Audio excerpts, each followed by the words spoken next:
এই কোরআন এমন একটা অধ্যায়,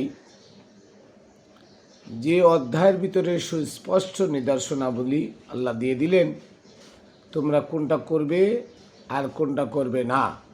যারা এই কোরআনকে মেনে চলবে, গাইডলাইন হিসেবে মেনে চলবে, তারাই পরিত্রাণ পাবে। যারা মানবে না তারা বিপদগামী। আসুন এই সম্পর্কে জানি কোরআন থেকে, যে কোরআনে কোনটা নিষিদ্ধ করেছে আর কোনটা জায়েজ করেছে, আমাদের জানা উচিত।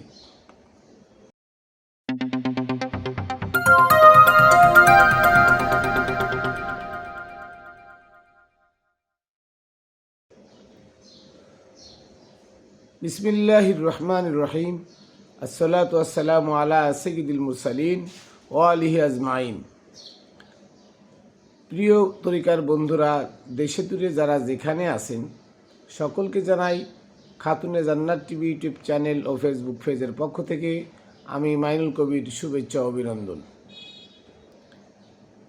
সর্বপ্রথম আমি আমার সালাম ও কদমবুসি প্রেরণ করি পাক পাঞ্জাতনের পাক দরবারে, সমস্ত অলিয়া উলিয়া গাউস কুতুব মনি ঋষি সাধুগুরু সন্ন্যাসী ঠাকুর যারা আছেন তাদের পাক দরবারে, পাক চরণে, বাবা শাহ আলী বগদাদী রহমতুল্লাহ আলাইয়ের পাক দরবারে, আমার দাদাগুরু হজরতে মোতালেব শাহ রহমতুল্লাহ আলাইয়ের পাক দরবারে, এবং আমার দয়াল হজরত মানিক চাঁদ শাহ মাদ্দাজিল্লুহুল আলিয়া আমার দয়ালের পাক চরণে।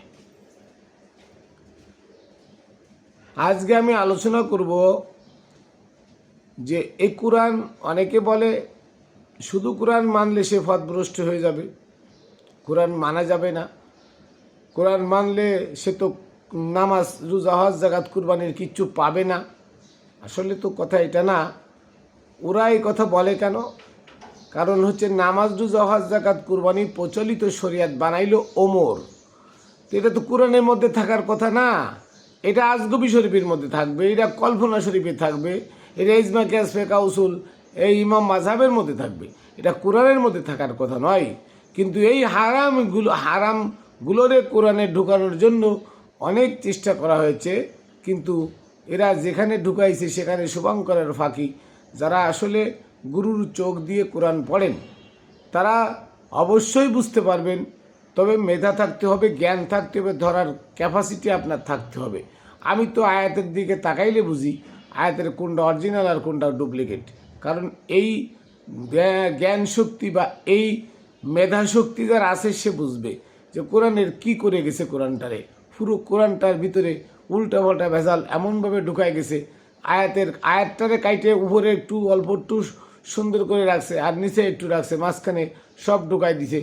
যেমন এই যে সূরা নিসার 43 নম্বর আয়াত, নিশাগ্রস্ত অবস্থায় তোমরা আমার কাছে এসো না। এটার ভিতরে প্রথমটা আছে অরিজিনাল, শেষটা আছে অরিজিনাল, মাঝখান দিয়ে অনেকটা ঢুকাইছে। তো এই সম্পর্কে আজকে আমি কথা বলবো। এক নম্বরে আমি কোরআন থেকে আমি বলবো যে দেখেন যে সূরা নূরের প্রথম আয়াতটা, আমি এই আয়াতটা আজকে আগে ব্যাখ্যা করি, তারপরে আমি ধাপ বাই ধাপ আসবো। দেখেন সূরা নূরের বলছে সূরাতুন, এই কোরআন একটা অধ্যায়। সূরা মানে কি? অধ্যায়। সূরাতুন মানে কাকে বলছে সূরাতুন? এই কোরআন একটা সূরা, আল্লাহর কাছে কোরআন একটা সূরা, এই কোরআন একটা অধ্যায়। আনজালনাহা, আমরা এই কোরআনকে অবতীর্ণ করেছি। অফরদনাহা, তোমাদের উপরে কোরআন মানা ফরজ করে দিয়েছি। এই কোরআনকে মানা তোমাদের উপরে কি ফরজ করে দিয়েছি। ওয়ানজালনা ফিহা আয়াতিম বাইয়িনাত, এবং আমরা আরও অবতীর্ণ করেছি এই অধ্যায়ের মধ্যে সুস্পষ্ট নিদর্শনাবলী। কে বলছেন এই কথাগুলো? আল্লাহর কথা। যে আনজালনা ফিহা, এই কোরআনের ভিতরে আমি আর নাযিল করেছি আয়াতুন বাইয়িনাতুন, বাইয়িনাত শব্দের অর্থ সুস্পষ্ট, আয়াতুন মানে নিদর্শন, সুস্পষ্ট নিদর্শন দিয়ে এই কোরআনকে আমরা অবতীর্ণ করেছি। আমি না, আমরা অবতীর্ণ করেছি। কেন? লাআল্লাকুম তাযাক্কারুন, যাতে তোমরা এই কোরআন থেকে উপদেশ গ্রহণ করতে পারো। এত সুন্দর কথা আল্লাহ বলে বুঝাই দিলেন যে কোরআনকে আমরা অবতীর্ণ করেছি, এটা একটা অধ্যায় মাত্র। আর এই কোরআনের ভিতরে আমরা কি করেছি, সুস্পষ্ট নিদর্শনাবলীও দিয়েছি।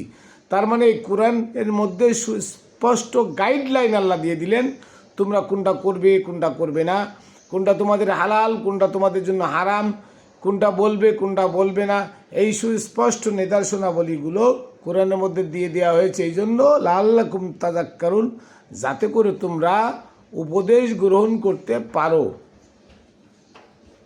এরপরে দেখেন যে এরপরে কী উপদেশ আমরা গ্রহণ করতে পারি কোরআন থেকে। আচ্ছা, সেটা একটু বলি। কোরআন থেকে আমরা কোন উপদেশ গ্রহণ করতে পারি, কি উপদেশ কোরআনে আছে? দেখুন, সূরা নিসার 43 নম্বর আয়াত, সূরা নিসার 43 নম্বর আয়াত, ইয়া আইয়ুহাল্লাযিনা আমানু লা তাকরাবুস সালাহ ওয়া আনতুম সুকারা। কি বললেন আল্লাহ?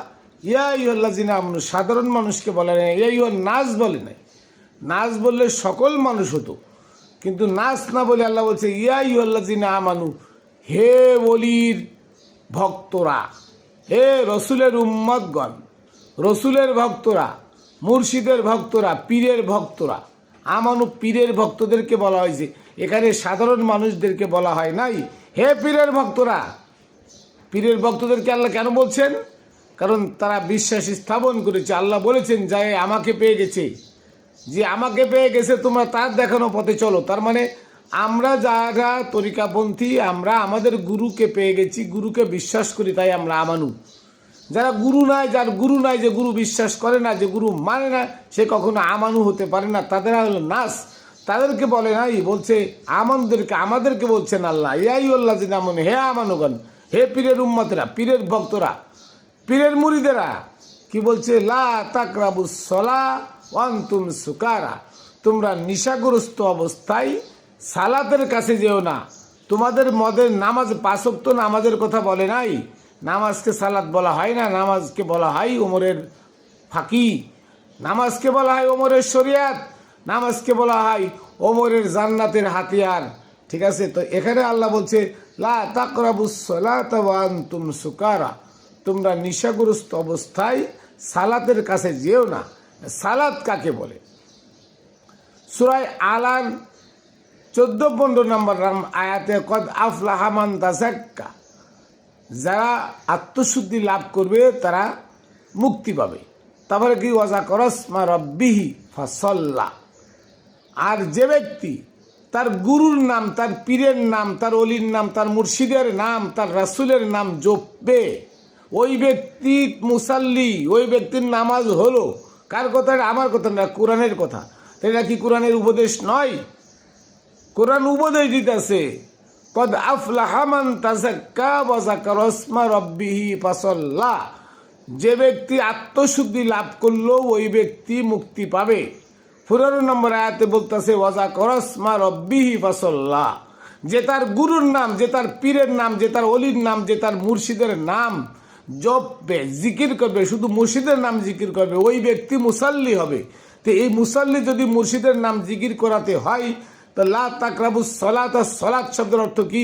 সালাত শব্দের অর্থ সূরা মুজাম্মিলের 9 নম্বর আয়াতে আছে, কি 8 নম্বর আয়াতে আছে, ওয়াজকুর ইসমা রাব্বিকা ওয়া তাবাত্তাল ইলাইহি তাবতিলা, তুমি একাগ্র চিত্তে নিমগ্ন হয়ে গুরুর নাম জপো। তা গুরুর নাম জপলে যদি মুসাল্লি হওয়া যায়, সালাত আদায়কারী হওয়া যায়, গুরুর নাম জপলে যদি সেটাকে নামাজ বলা হয়, তাহলে লা তাকরাবুস সালাত শব্দের অর্থ বোঝা যায় যে তুমি যখন গুরুর নাম জপতে থাকবে তখন নিশাগ্রস্ত অবস্থায় গুরুর নাম জপো না। এই নিশা বলতে এখানে আয়াত বানানো হয়েছে, এখানে আয়াত বানায় ঢুকা হয়েছে, মদ ইত্যাদির কথা বলা হয়েছে এখানে, যে ইয়া আইয়ুহাল্লাযিনা আমানু লা তাকরাবুস সালাহ ওয়া আনতুম সুকারা, এইটুকুনো কোরআনের আয়াত। আর লাস্টে ইন্নাল্লাহ আফুওয়ান গফুরা, নিশ্চয় আল্লাহ ক্ষমাশীল করুণাময়, এইটুকু হচ্ছে কোরআনের আয়াত। আর এরপরে 1 2 3 4 5 6 7টা লাইন ওসমানে বানায় সিস্টেম করে ভিতরে ঢুকাই দিয়ে গেছে, যে এর মধ্যে তায়াম্মুমও আছে। যেখানে আল্লাহ বলতেছে নিশাগ্রস্ত অবস্থায় সালাতের কাছে আইসো না, সেখানে উজু, তায়াম্মুম এগুলো কেন আসলো? মেয়েদের স্পর্শ করার কথা এখানের মধ্যে কেন আসলো? এখানে তো এই কথা আসার কথা নাই। অতএব যারা গুরুর চোখ দিয়ে কোরআন পড়েন তারা অবশ্যই তাকালে বুঝবেন কোনটা অরিজিনাল আর কোনটা নকল। এটা আমি তো দেখতে পাই, আপনারা দেখতে পান কিনা জানি না। ইয়া আইয়ুহাল্লাযিনা আমানু লা তাকরাবুস সালাহ ওয়া আনতুম সুকারা ইন্নাল্লাহা আফুওয়ান গফুরা, এইটুকু হচ্ছে কোরআনের আয়াত। আর বাকি এর ভিতরে উযু, তায়াম্মুম, এই নারীদের স্পর্শ করা, এগুলো উসমান ঢোকাইছে। তাহলে আল্লাহর নিদর্শনাবলীর মধ্যে আল্লাহই বলতেছে তোমরা গুরুর নাম যখন জপবে তখন নেশাগ্রস্ত অবস্থায় থেকো না। এবার এই নেশা শুধু মদ খাওয়া নয়, এই নেশা সুদের নেশা, ঘুষ খাওয়ার নেশা, খারাপ কাজ করার নেশা, ওজনে ফাঁকি দেওয়ার নেশা, মিথ্যা কথা বলার নেশা। এই নেশা তো একটা না, অনেক প্রকার খারাপ কাজ, যে যে কাজের ফেসা যার মধ্যে ঢুকে গেছে সে ওই কাজের নেশাগ্রস্ত অবস্থায়, ওই কাজ নিয়ে সে নেশাগ্রস্ত অবস্থায় থাকে। তাই আল্লাহ বলছে লা তাকরাবুস সালাহ ওয়া আনতুম সুকারা, তোমরা নেশাগ্রস্ত অবস্থায় সালাতের ধারে কাছে আইসো না। তুমি গুরুর নাম জপবে, তাই আল্লাহ বলছে ওয়াজকুর ইসমা রাব্বিকা ওয়া তাবাত্তাল ইলাইহি তাবতিলা, একাগ্র চিত্তে নিমগ্ন হয়ে গুরুর নাম জপো। যদি তুমি নামাজ পড়তে চাও, কোন নামাজ? যে নামাজ পড়লে তুমি মুসাল্লি হবে। ওয়াজাকুর ইসমা রাব্বি ফাসাল্লা, যে তুমি তোমার গুরুর নাম জপলেই মুসাল্লি হবে। তো গুরুর নাম জপতে তুমি একাগ্র চিত্তে নিমগ্ন হয়ে বসো গুরুর ধ্যানে। তাই বলতেছে লা তাকরাবুস সালাহ ওয়া আনতুম সুকারা, তুমি কি করো, মানে তোমরা সালাতের কাছে নেশাগ্রস্ত অবস্থায় আইসো না। সুদের টাকা লাগাই, সুদের টাকা একজনের কাছে টাকা পাইবো, তাহলে ওই সুদ ছাড়তে পারতেছে না, সুদের নেশা। গুরুর নাম জপতেছে, তার মধ্যে সুদের নেশা উঠে গেছে। কি অমুক তোমার এত টাকা সুদ দিল না, 6 মাসে সুদ পাবো, সুদের টাকা দিল না। হ্যাঁ, এই যে একটা নেশা, এই যত নেশা আছে সব নেশাকে সুকারা বলা হয়। তাই লা তাকরাবুস সালাত ওয়া আনতুম সুকারা, তোমরা নেশাগ্রস্ত অবস্থায় সালাতের কাছে এসো না। ইন্নাল্লাহা আফুওয়ান গফুরা, নিশ্চয় আল্লাহ ক্ষমাশীল করুণাময়। এবারে দেখেন, এটা সূরা নিসা 43 নম্বর আয়াত। সূরা বাকারার 275 নম্বর আয়াতে বলছে ও আহাল্লাল্লাহুল বাইয়া ও হাররামার রিবা, তোমাদের কাছে বেচা কিনা কি করা হয়েছে? বেচা কিনা করা তোমাদের জন্য বৈধ রাখা হয়েছে, সুদকে করা হয়েছে হারাম। হাররামার রিবা, সুদকে তোমাদের কাছে হারাম করা হয়েছে। এখন আল্লাহর এই হুকুমগুলো যে সুদ হারাম, তোমরা বেচা কিনা করো, সুদের ব্যবসা করো না। সুদের ব্যবসা কি হারাম? সুদকে বলা হয় সুদের ব্যবসা করে। এলাকায় যারা টাকা লাগায় যদি বলা হয় ও কী করে, সুদের ব্যবসা করে। সুদ আবার ব্যবসা হয় কী করে? তাই বলছে বাইউন মানে ব্যবসা, আর রিবা মানে সুদ। তাহলে সুদকে হারাম করা হয়েছে, হারাম রিবা, আর আহাল্লাল বাইয়া, বেচা কিনাকে তোমাদের জন্য উপরে ফরজ করা হয়েছে বেচা কিনা, আর সুদকে করা হয়েছে হারাম। তাহলে এমনভাবে তোমাদের উপরে কি করা হয়েছে? ওয়াহুররিমা আলাইকুমুদ দামু ওয়া লাহমুল খিনজির, তোমাদের উপরে রক্ত এবং শুয়োরের মাংস হারাম করা হয়েছে। কে বলছে? আল্লাহ বলছে। তাহলে এই কুরআনী নিদর্শন, সূরাতুন মানে নিদায় কুরআনী একটা অধ্যায়, আনজালনাহা ওয়া ফাররাদনাহা, এটা আমরা অবতীর্ণ করেছি এবং তোমাদের উপরে এটা মানা আবশ্যকীয় করে দিছি।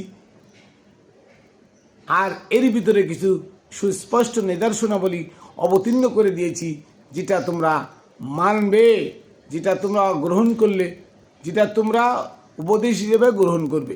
তাহলে এই কথাগুলো আল্লাহ বললেন কেন? কারণ এই দুনিয়াতে দেখেন, এই দুনিয়াতে ধর্ম ব্যবসা করে খাওয়া কি হারাম, অথচ সেই ধর্ম ব্যবসার নেশাই মোল্লারা এখন মেতে উঠেছে। সে ধর্ম ব্যবসা ছাড়তে পারতেছে না, তাই এখানে ধর্ম ব্যবসাও আসলো। লা তাকরাবুস সালাহ ওয়া আনতুম সুকারা, এই আনতুম সুকারার মধ্যে ধর্ম ব্যবসাও এসে গেল। কারণ ধর্ম ব্যবসা যারা করে খায় তারা আর কিছু করে খাইতে পারে না। তারা ধর্ম ব্যবসা নিয়ে সর্বদা চিন্তা চেতনা, যে আজকে বেরোবো 10 জনে, না এতিমখানার কথা বলে বিভিন্ন জায়গায় কালেকশন করে পকেটে দেবো, এটা একটা ধর্ম ব্যবসা, এটা একটা নেশা, এটাও হারাম। হ্যাঁ, আজকে কি করবো, আজকে মসজিদের ইমাম দুর্বল, তারাই আমরা নিজেরা যাই ওখানে ঢুকবো একজন, এই যে ধর্ম ব্যবসার প্রতিযোগিতা করা, এটাও হারাম। লা তাকরাবুস সালাতা ওয়া আনতুম সুকারা, এই ওয়ান্তুম সুকারার মধ্যে ধর্ম ব্যবসাও ওয়ান্তুম সুকারার মধ্যে আছে, সুদের ব্যবসাও আছে, ঘুষের ব্যবসাও আছে, হারামখোর যে সেও এর ভিতরে আছে, এর ভিতরে জিনাখোরও আছে। এর ভিতরে বলৎকার যে করে, বলৎকারের নেশায় যারা পাইছে সেও এর মধ্যে জড়িত। অতএব এই সুকারার ভিতরে সমস্ত অপকর্ম কুকর্মে জড়িত যারা আছে সবাই সামিল। শুধু মদখোরের দোষ দিবেন না, শুধু মদ খাওয়ার জন্য নয়। সুকারা শব্দের অর্থ যত প্রকার খারাপ কাজ করার নেশায় জড়িত মানুষগুলো আছে সবাই এই সুকারার ভিতরে অন্তর্ভুক্ত। যে খারাপ কাজ করে, যে ওজনে কম দেয়, তার নেশা ওজনে কম দেওয়া, ও নেশাগ্রস্ত। মাপে কম দেওয়া নেশাগ্রস্ত অবস্থায়। যে সুদ খায়, সুদের নেশা তার। যে ঘুষ খায়, ঘুষের নেশা তার। যে বাটফারি সিটারি করে খায়, তার বাটফারি সিটারি করে খাওয়ার নেশাও নেশা। অতএব যত প্রকার নেশা আছে সব নেশা ত্যাগ করে গুরুর নাম জপতে বলছে। তাই বলছে লা তাকরাবুস সালাহ ওয়া আনতুম সুকারা। তুমি যখন মুসাল্লি হতে চাবে, গুরুর নাম জপতে বসবে একাগ্র চিত্তে নিমগ্ন হয়ে, তখন সব জাতীয় নেশা ত্যাগ করো। এই নেশাগ্রস্ত অবস্থায় তুমি তোমার গুরুর নাম জপতে পারবে না, তুমি মুসাল্লি হতে পারবে না, তুমি সালাত আদায় করতে পারবে না। কোন সালাত? ওমরের সালাত না, এই রুকু সিজদা সালাত না। এ সালাতের কথা বলা হয় নাই। গুরুর নাম যে জপে, যিনি গুরু রবের নাম জপে, রব মানে গুরু, এই গুরুর নাম যিনি জপে ওই ব্যক্তি মুসাল্লি, ওই ব্যক্তির নামাজ হলো। এই সালাতের কথা বলা হয়েছে। তাই বলা হয়েছে ইয়া আইয়ুহাল্লাযিনা আমানু, হে আমানুগণ, লা তাকরাবুস সালাহ ওয়া আনতুম সুকারা। তোমরা নেশাগ্রস্ত অবস্থায় সালাতের কাছে এসো না। তাহলে বোঝা গেল যে মদ খাওয়া শুধু নেশা নয়, যত প্রকার কুকর্ম আছে, খারাপ কাজ আছে, সকল প্রকার খারাপ কাজ থেকে বিরত থেকে তারপরে গুরুর নাম জপা, এটার নাম হলো নেশাগ্রস্ত অবস্থা থেকে নামাজের দিকে আসা। লা তাকরাবুস সালাহ, সালাতের নিকটেও আইসো না, কাছেই আইসো না। আনতুম সুকারা, যখন তোমরা নেশাগ্রস্ত অবস্থায় থাকো। নেশা শুধু মদের নেশা নয়। এই জন্য এই সমাজে প্রচলিত আছে, ইমাম হচ্ছে মসজিদের ইমাম, সে হলো ধর্ম ব্যবসায়ী নেশাগ্রস্ত। সে মদখোরকে তাড়ায় বের করে দেয়। সুদখোর হয়েছে মসজিদের কেশিয়ার, সে সুদের নেশায় জর্জরিত, সে মদখোরকে তাড়ায় বের করে দেয়। ঘুষখোর হচ্ছে সভাপতি, সে ঘুষের নেশায় জর্জরিত, সে নামাজ পড়তে গিয়ে মসজিদ থেকে একজন মদখোরকে বের করে দেয়। মদ খাইলেও যে নেশা, সুদ খাইলেও সে নেশা, ঘুষ খাইলেও সে নেশা, ধর্ম ব্যবসা করাও তার থেকে কঠিন নেশা, কঠিন গুনাহ। এই সব কিছু ত্যাগ করার কথা বলে দিছে এখানে। ওয়ান্তুম সুকারা, তোমরা নেশাগ্রস্ত অবস্থায় আমার কাছে আইসো না, সালাতের কাছে আইসো না। তাহলে বোঝা গেল যে কোরআন একটা অধ্যায়, কোরআন একটা নিদর্শন। কোরআনের ভিতরে সুস্পষ্ট নিদর্শনাবলী দিয়ে আছে, যেটা উপদেশ গ্রহণকারীদের জন্য সহজ। যারা উপদেশ গ্রহণ করবে যারা, তাদের জন্য এই নিদর্শনামালা সহজ। এই জন্য আল্লাহ বলে দিছেন যে এই কোরআন একটা অধ্যায়, কোরআনের ভিতরে সুস্পষ্ট নিদর্শনাবলী দিয়ে আছে, কোনো একটা গাইডলাইন। কিন্তু আজকে দুঃখের বিষয়, একদল মোল্লা মুন্সি তারা বলে শুধু কোরআন পড়লে জাহান্নামে যেতে হবে, বিপদগামী হয়ে যেতে হবে। আর একজন বড় মোল্লা মুফতি, সে বলে ইসরায়েল ইরানের থেকে ইসরায়েল অনেক ভালো, ফিলিস্তিনের থেকে ইসরায়েল অনেক ভালো, এরা হচ্ছে ইসরায়েলের প্রোডাক্ট। সে বলে যে কোরআনে কিচ্ছু নাই, আগামাতা কিচ্ছু নাই, কোরআনে আজান নাই, নামাজ নাই, রোজা নাই, হজ যাকাত উজু নাই, কিচ্ছু নাই। আসলে এগুলো থাকবে কেন? গবেটের দল এগুলো কেন থাকবে? এগুলো তো আল্লাহ প্রদত্ত নয়। আল্লাহ কখনো বাধ্যবাধকতা করে না তার ইবাদত করার জন্য। লা তাকনা তুমি রহমাতিল্লাহ, তোমরা ফড়ো নাই যে আমরা রহমত থেকে নৈরাশ হই না। ইন্নাল্লাহ ইয়াগফিরুয যুনুবা জামিয়া, আমি পাহাড় সমান গুনাহ ক্ষমা করে দেবো। তা আল্লাহ বলতেছে পাহাড় সমান গুনাহ ক্ষমা করে দিবে, আর তুমি জোর করে আমার নামাজ ছড়াও। এক উক্ত নামাজ না কাজা করলে 80 উকবা জাহান্নাম, এক উকবা সমান 2,88,00,000 জাহান্নামে যেতে হবে। কেন তুমি আমাকে ফেসার কিক করে আল্লাহর ইবাদত করাও? কেন তুমি শীতের সময় আমাকে আসসালাতু খায়রুম মিনান নাওম বলে আমার ঘুম ভাঙাও? তোমাকে অধিকার কে দিল? এটা ওমরের বানানো শরিয়াত, এটা কোরআনে নয়। আল্লাহ কখনো চাপ দিয়ে, আল্লাহ কখনো বল প্রয়োগ করে, আল্লাহ কখনো মানুষের উপরে জোর করে চাপাই দেয় না তার আনুগত্যের দায়ভার। কোরআন মানুষের জন্য উপদেশ। এই কোরআন গ্রহণ মানে মানুষ যদি কোরআনের উপদেশ গ্রহণ করে সে সুস্পষ্ট পথ পেয়ে যাবে। অতএব কোরআনকে জোর করে মানুষকে বোঝানো হচ্ছে সবের কিতাব, আর এজমা কিয়াস ফিকহ উসুল দিয়ে মানুষের উপরে জোর করে চাপাই দেওয়া হচ্ছে নামাজ, রোজা, হজ, যাকাত, কুরবানি। কেন? আল্লাহ তো কঠিন নয়, আল্লাহ তো নিষ্ঠুর নয়।